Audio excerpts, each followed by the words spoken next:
Hello everybody, welcome to this next video on the course Introduction to Probability. In this video, we are going to discuss an important theorem which is called total probability theorem, and we will see how we can use it to find out the probabilities in many scenarios. So basically this is also here also we will be using conditional probabilities to compute the unconditional one. So what is total probability theorem? So some people they call it as divide and conquer approach, right? So you have divide and win approach. Okay, so what is the meaning of this thing? We will just understand in a moment, right? So here before writing the statement, I will tell you what the situation is. That suppose omega is your sample space. Suppose omega is your sample space, and suppose you can find out a partition of the sample space. It means that there are events a1, a2, say a4. We will take, this is the event a1, a2, a3. Okay, let us just take 3 events, or you can take 4 events, something like this, right? So this is say a2, this is a3, and this is a4. So suppose a1, a2, a4, or in general a1, a2, an, they are disjoint events. So you have a1, a2, an are disjoint events. Disjoint events means they don't have anything in common. So it means that ai intersection aj is empty set, right? And also we assume that probability of each event is positive, it's not zero, right? Then and also a1 union a2 union so on union an is your whole omega. So we are looking for a partition.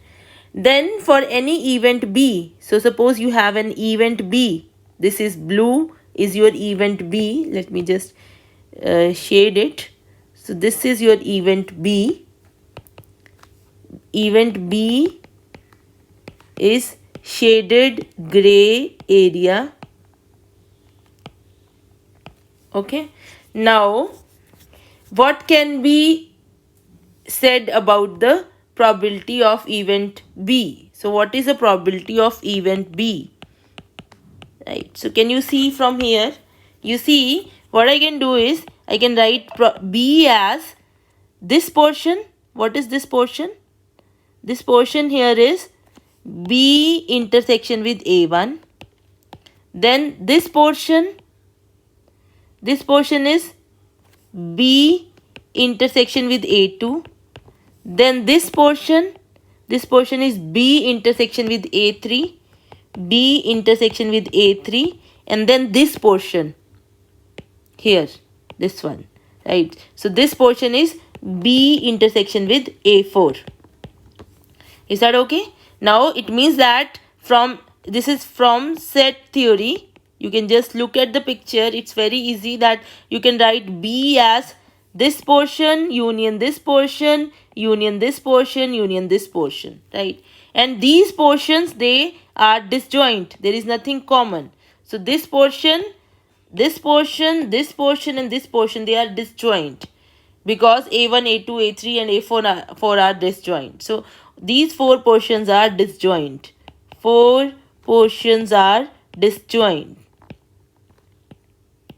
So because they are disjoint, we can use the additivity axiom. So probability of b will be probability of this b intersection a1 union b intersection a2 union b intersection a3 union b intersection a4.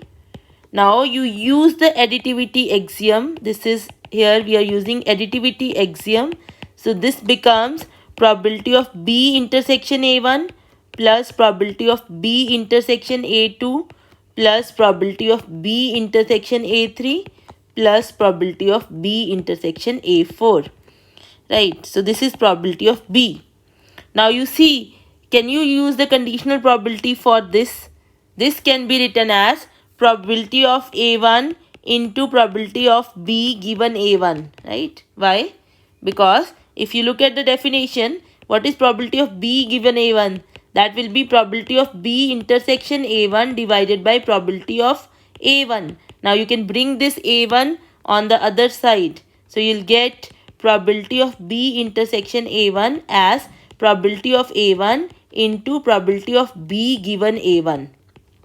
Okay.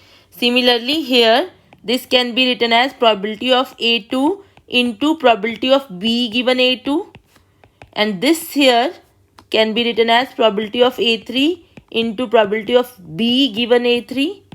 And this can be written as probability of A4 into probability of B given A4.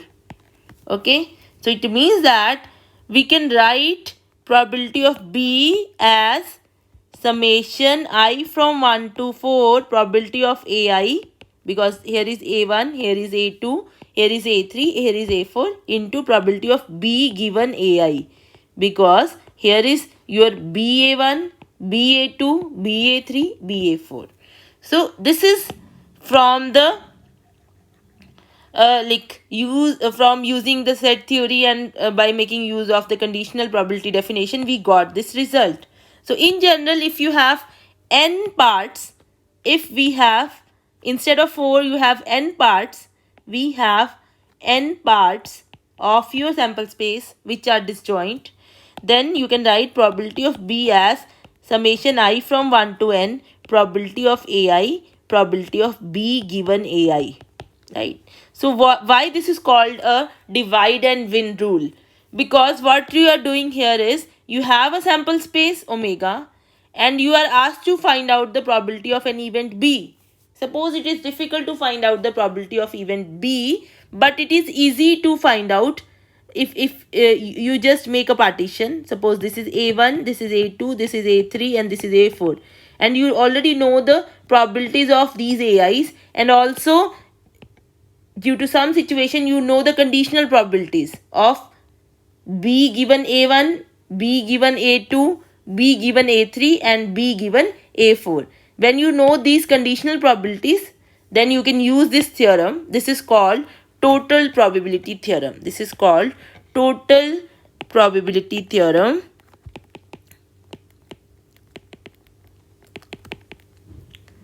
which is also called divide and win approach.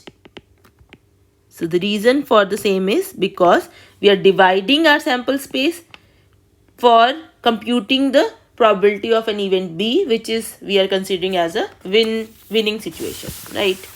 So I will just discuss one problem. In the next video, we will be discussing problems based on total probability theorem. So I'll give you one problem here. So the problem is, you enter a chess tournament. You enter a chess tournament.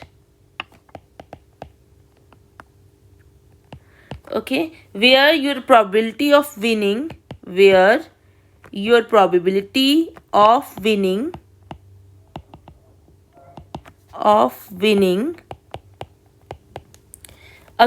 half the players,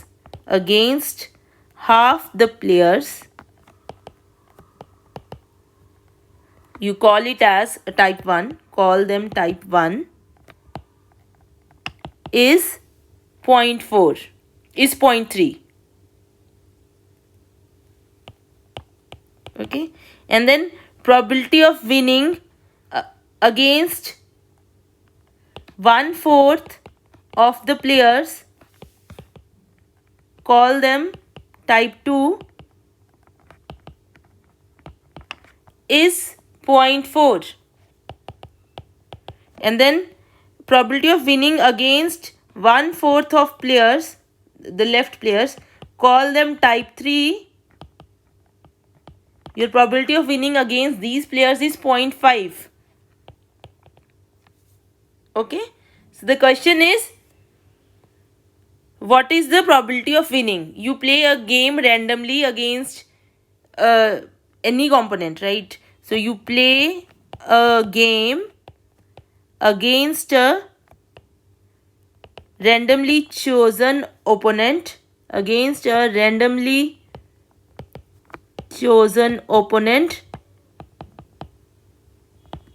What is the probability of winning? What is the probability of winning?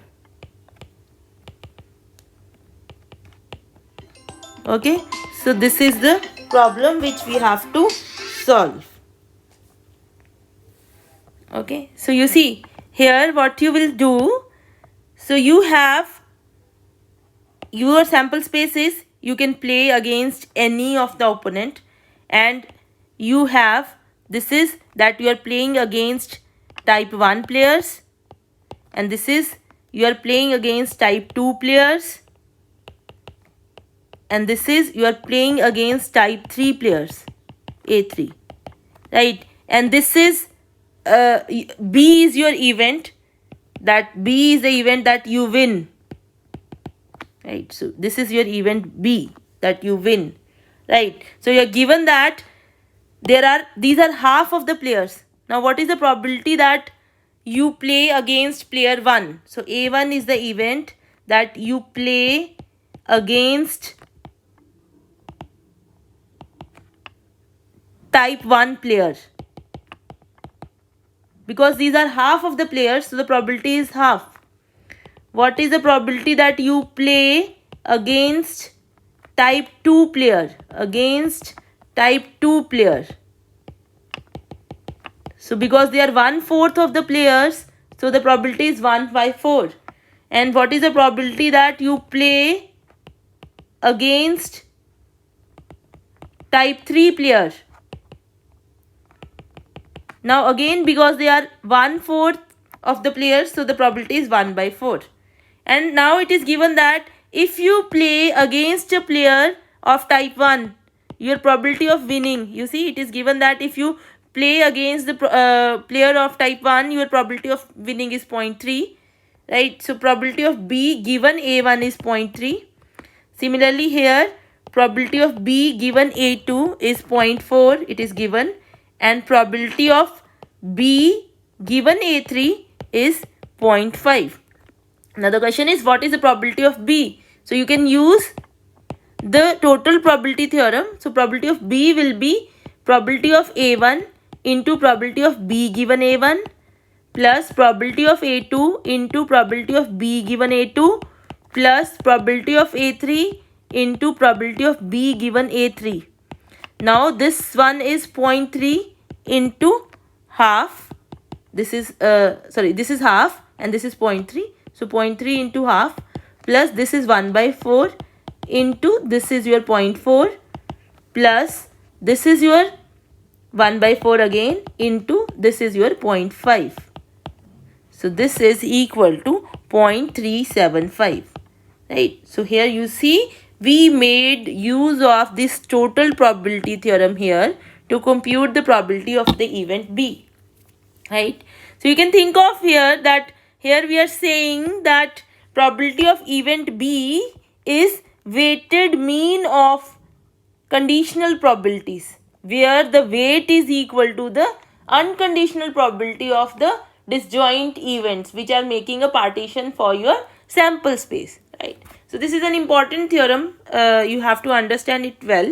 In the next video, we'll be doing 2 examples based on total probability theorem so that you can master this concept, and you please try some problems from the book which you are following. Okay. Thank you for watching. Share this video and subscribe to this channel.